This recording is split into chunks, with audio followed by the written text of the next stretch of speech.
Are you new to the eBay platform and you're struggling to make sales? Maybe you've gone and got your things listed and you're just hearing crickets. Nothing's selling, you're not getting offers, and you're not making any money. In this video, I'm going to be sharing with you the number one reason that new sellers aren't making sales on eBay. Hey, I'm Lee Meyer, and I'm the founder of Listing of Freedom and the Empowered Reseller. And I help clothing resellers make more money without hustling harder. Let's get started. All right, so you've gone through all the work of getting your items listed. You've created a listing, you've taken the pictures, you've done all of the things that you know that you're supposed to be doing, but your items still aren't selling. The number one reason your sales might look like this instead of this might not have anything to do with what you've done. It might not have anything to do with how you've written your titles or how you've taken your pictures. The number one reason that your items are probably not selling is because of the items themselves.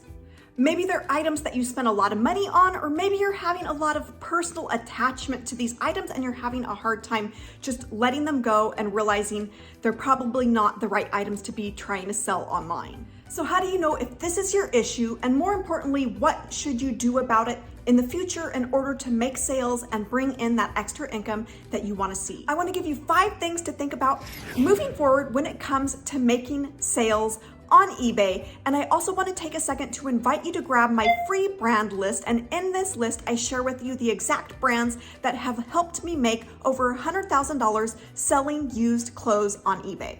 You can grab that free resource in the description below this video. First up, for future items, you're going to want to make sure that you do research on comparable sales and check out how much similar items are actually selling for. So a lot of times as new resellers, we might go to eBay or Poshmark or whatever platform you're going to be selling on, and you look up the item. I know I did this before I started selling, and I would go, whoa, people have this listed for $500.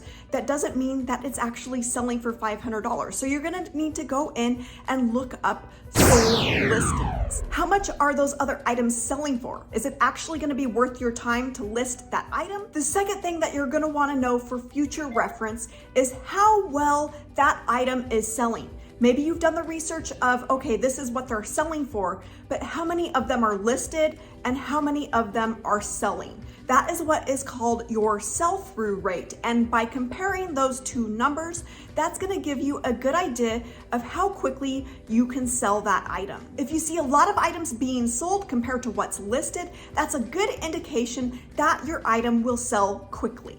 Number 3 is to be flexible with your pricing.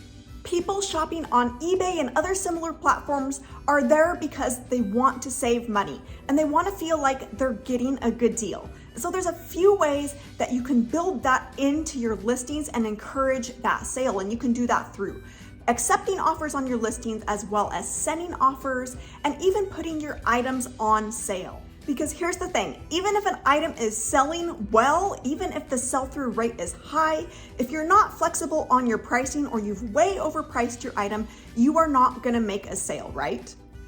Fourth up, when you've got the items that people want that are selling well and you've priced them flexibly, you've priced them right, you wanna make sure that you're not overcharging on the shipping. And this is another big mistake that I see a lot of beginner sellers, even a lot of veteran sellers making, is that they're charging for the wrong shipping method. They're overcharging for shipping, and buyers are turned off by having to pay more than what they expect for that shipping.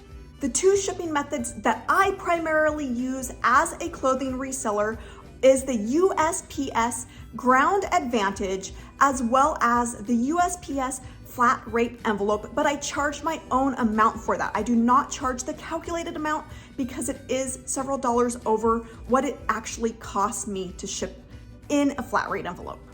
The 5th thing that I want you to do, if you have items that aren't selling and they're just sitting there and taking up space, I want you to lower the prices, forgive yourself for making those purchases or for holding on to those items, and let them go. I know that can be a really tough thing to do, but they can drag you down mentally. So it's best to let them go and move forward unhindered.